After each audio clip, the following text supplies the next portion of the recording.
I rise in strong support of Senate Bill 6, legislation I've authored alongside the good gentleman from Cumberland County. Senate Bill 6 is transformative. It is transformative in the way that Pennsylvania opens its doors to job creators, to entrepreneurs, to visionaries. Last year, this body came together in bipartisan fashion to support the SPEED program, legislation that I also authored alongside my good colleague from Cumberland County.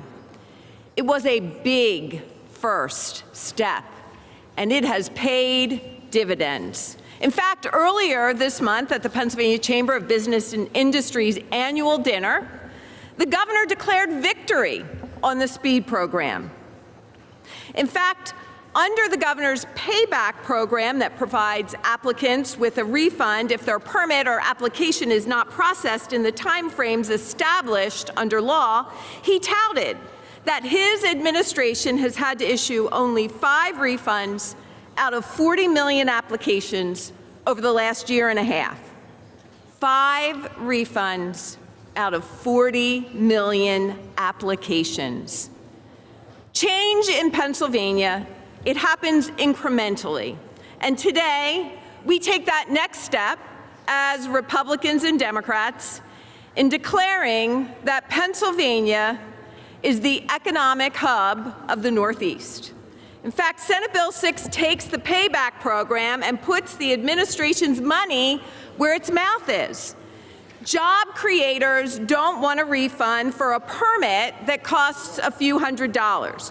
What they want are their permits approved in the time frames that are prescribed by law. Now, I've shared this story last summer when this chamber took up the SPEED program, and I've probably shared it many other times before this as well. But I lost a constituent to North Carolina out of frustration due to the continued delays in building new hotels around Pennsylvania. And he said, KPH, I can build a new hotel from start to finish in West Virginia. I can staff it, I can have it open for guests before I can even get a permit approved to put a shovel in the ground in Pennsylvania. His story is not a reason for defeat. It's a rallying cry that we can and we must do better. It's not just some developer who is impacted by a delay.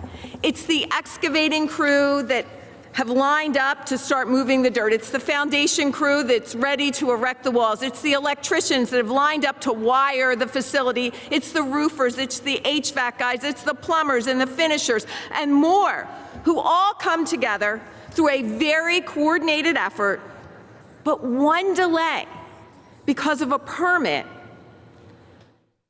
holds it all up. It stops all of it from happening. And it's not just businesses. It's nurses, it's teachers, it's barbers, and it's cosmetologists. It's realtors, all impacted by delays in getting professional licenses. Now, we've heard good news this morning in the Senate Consumer Protection and Professional Licensure Committee with regard to the progress being made there. Senate Bill 6 requires every state agency, not just the Department of Environmental Protection, to meet the statutory deadline in improving permit and license applications. It's also going to put in place a tracking system where every Pennsylvanian who interacts with their government to obtain a permit or a license, they can track it from the very start of that process to the very end. Folks, we can track something as inconsequential as a pizza. Why can't we track the status of a multi-million-dollar business development, or better yet, someone's livelihood in a professional license to allow them to enter a classroom, a hospital room, or sell real estate? This legislation will codify elements of Governor Shapiro's executive order to establish the Office of Transformation and Opportunity. This is something that every governor since Tom Ridge has had. Similar iterations, different names, but all derive from that same executive order. Today, we can take that next big step that we need to take in order to make Pennsylvania more competitive among every other state for jobs, for opportunities, and hope for our next generation. I respectfully ask my colleagues to please join me in casting an affirmative vote for Senate Bill 6. Thank you, Mr. President.